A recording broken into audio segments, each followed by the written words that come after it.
Hi, I'm Marcy Kickhafer. My learning team partner is Brian Robertson. We reviewed Window of Opportunity, Adolescence, Music, and Algebra. This particular study talked about 6 school districts throughout the state of Maryland. They studied a little over 6,000 students, and those students were grouped in 3 particular groups.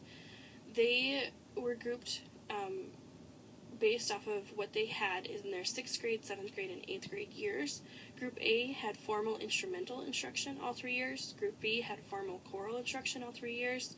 And Group C had neither instrumental or choral all 3 of those 6th, 7th, and 8th grade years. These students had introductory algebra as either 8th graders or 9th graders. So when they went to take their test and to study their scores, all students had at least had experience with introductory algebra, so that they were all kind of on the same playing field there.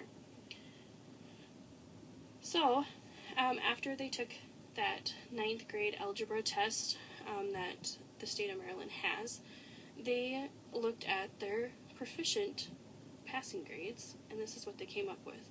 So overall, the test range scores, the bottom score that you could get on that test is a 240, the top score is a 650. In order to be proficient, they have to have between a 412 and a 449, and then a 450 to 650 is considered advanced. The instrumental instruction group, Group A, had a little over 90% pass their test, considered proficient or advanced, and their score range, their bottom student had a 323 as a score, and their top student or students had 650. Group B, the choral instruction group, they had a little over 81% pass that test, or were proficient or advanced. In their score range, they did have 1 or more students score at the very bottom, the 240, and then their top score was a 501. Group C, neither instrumental or choral instruction group, they had just a little over 75% pass their test, and then their score range, they had student or students score the lowest, the 240, but they did have a student or a couple of students score 533, which was a little above what the choral had. What you do notice about this is instrumental instruction has the highest percent passed, as well as had the better score range as far as their low score was well above both Group B and C. The choral instruction, they did note in the study that although choral instruction will help benefit students' achievement based off of their percent passed or proficient, they weren't always the highest scoring, as what Group C showed. They had a high score of 533. So a couple key points. Music education and instruction should be included and encouraged in the middle school and secondary years. They also, of course, said they should have it in the elementary school years. However, with students being correlated to math scores, they definitely encouraged it in the middle school and secondary years.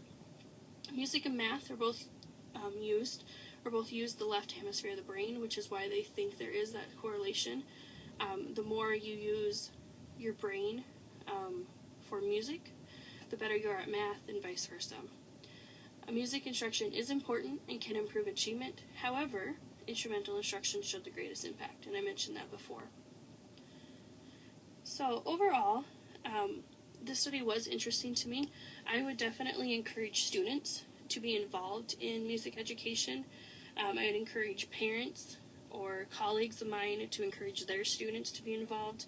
And overall, I would just encourage the community and the school districts to keep music education in the schools, because it is so important, not just for math. This study was based off of math, but for just overall achievement.